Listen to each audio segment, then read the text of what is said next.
In the summer of 2023, I managed to visit Florence for a single day, and this was with almost the sole intention of being able to see Michelangelo's statue of David. I'd read about it, I'd analysed the anatomy. I could have told you about Michelangelo's thoughts around perspective, or the contemporary context, or the process, or the indications of the cardiovascular system over 100 years before doctors knew how it worked. The David was, and remains, a piece that enthralls me completely. And yet, as I walked into the long hallway that ends in the grandly lit statue of David, I found myself in front of these relatively small and unfinished sculptures that had been left in a state of clear abandonment. I found myself in the grips of Michelangelo's unfinished prisoners. These prisoners, or slaves, are writhing and twisting inside the marble that binds them. Most of Michelangelo's work displays the Italian concept of sprezzatura, a word with no direct translation, meaning the grace of overcoming an immensely difficult task with ease. These prisoners have none of that. The smoothed muscle forms stand in stark contrast to their raw marble tombs. They seem to be struggling out of their blocks, even as their limbs are consumed by the stone. I saw them and became aware of my own physicality, aware of my own freedom of movement. I felt the need to stretch. I want you to watch these sculptures. I use the word watch because that's what it is. You're not seeing a still piece of marble. You're seeing the writhing masses of muscle and sinew. Beyond that, you're watching Michelangelo's sculpting process. His chisel marks are on display in stages of varying refinement in a manner utterly uncharacteristic of the finished pieces that we see from Michelangelo and the artists of his time. These pieces were not intended to be left in the state that they are. Michelangelo was commissioned to sculpt these for the tomb of Pope Julius II, a tomb envisioned as an operatic biblical monument. The remaining unfinished prisoners, a few of the 40 sculptures adorning the tomb. The project was an abject failure of management. The tomb was scaled down 3 times, and over 4 decades, funds ran dry, and Michelangelo's motivation was whittled down.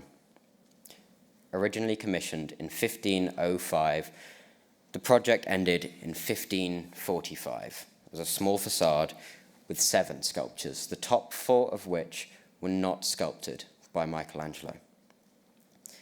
The unfinished prisoners were found in Michelangelo's studio shortly after his death. These were not pieces that he had donated to the world by choice, but the remnants of a bygone project which had consumed half of his life. How should we view pieces like this? Pieces that the artist not only is unhappy with, but represent a time emotionally charged with regret. Does it matter? When we watch these sculptures, is it good to read the contextual card next to them? For the artist, the sculptures represented a time of intense overwork and burnout. What do we do with that? Is it better to view the sculptures as nothing but these struggling masses of muscle and sinew breaking out of the material that they're bound in? Or do we look at them as they were meant to be understood, sitting in the messy context that they were actually a part of? The public nature of these sculptures would likely have greatly upset Michelangelo, for he was extremely selective with what he allowed into the public eye. When we consider his esteemed work, we think of the Sistine Chapel, the David, maybe his sculptures of Moses or of the Pieta.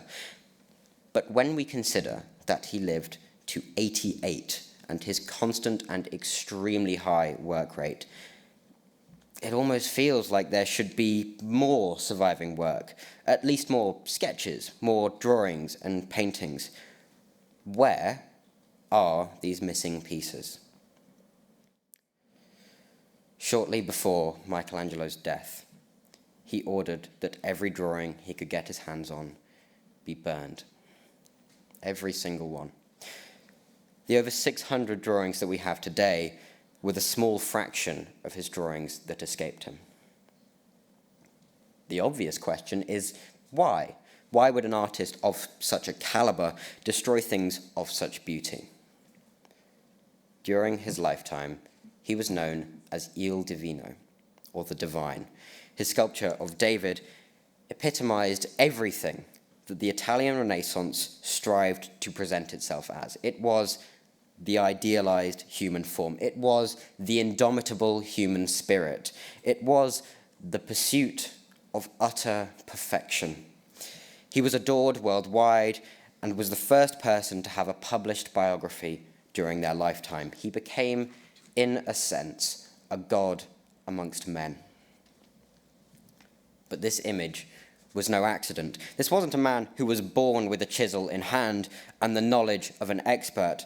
Michelangelo was undeniably a genius, but accounts say that he was all but neurotically obsessed with the pursuit of perfection.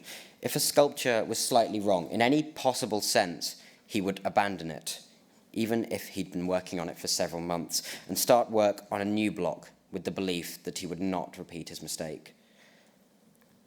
He allowed nothing into the public that wasn't perfect. There are stories of him being able to see a sculpture inside a block of marble, and that it was his job to merely liberate it by removing the excess material. These are not stories that fairly represent how exhausting his process was. He sketched and sketched and studied and sketched. He drew to condense the world around him. He drew to figure out how limbs connected. He drew to work out how far he could push anatomy. This was not drawing for beauty. This was drawing as a method of understanding. This was drawing as a method of working on his own weaknesses. I believe that this is why he burned his drawings. To quote Michelangelo's biographer, Vasari, he burned his drawings so that no one should see the labors he endured and the ways he tested his genius. Michelangelo knew that he wasn't the Il Divino the world thought he was. This wasn't a man who effortlessly breathed life into static marble. Michelangelo was a man who had to work harder than almost anyone realized. He drew to push his ideas as far as possible to see how things could work, and yet he was in constant conflict with the part of himself which cultivated a public image of an utterly perfect artist, imbued with the talent of God. He tried to echo the sprezzatura, the effortless grandeur of his sculptures in his very image. In this sense, we can say that Michelangelo's greatest and most enduring artwork is the idea of Michelangelo. And yet, Michelangelo had these drawings that showed that he was fallible, that showed that he had to plan his effortless masterpieces. Therefore, they were burned, banishing the remnants of his fallible thought process from the world. Nonetheless, the prisoners remain.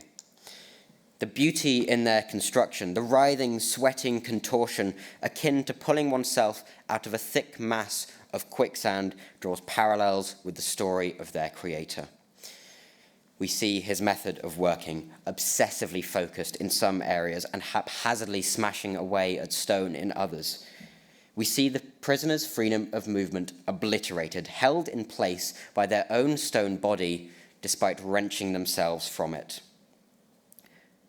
Michelangelo went through the prisoner's experience, constantly and desperately in pursuit of a perfect ideal, and yet held in place by the cultivation of his image as an utterly perfect being who embodied the idea of inherent talent. I adore Michelangelo's art, but not because it achieves some abstract standard of perfection. I admire it because of the troubled face of David sizing up Goliath. I admire it because everything about the Pieta pulls me into the personal troubles of the artist himself. When we witness Michelangelo's work, we witness a man trying to reach the standard of a god, obsessively ironing out his own shortcomings. The prisoners intrigue not because of their anatomical perfection. They compel because we are watching the emotional battle of a man consumed by his process. Thank you.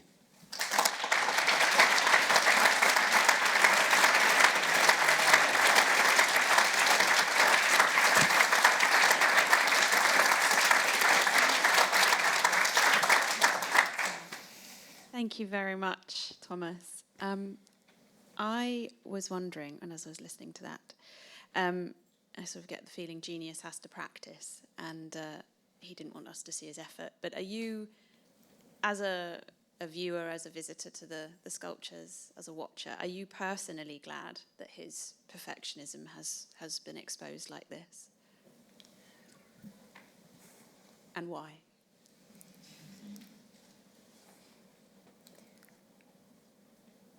I think that when thinking about Michelangelo, you've got to think about the context that he was within. He was sort of very high up in the church in terms of like he was commissioned by popes. There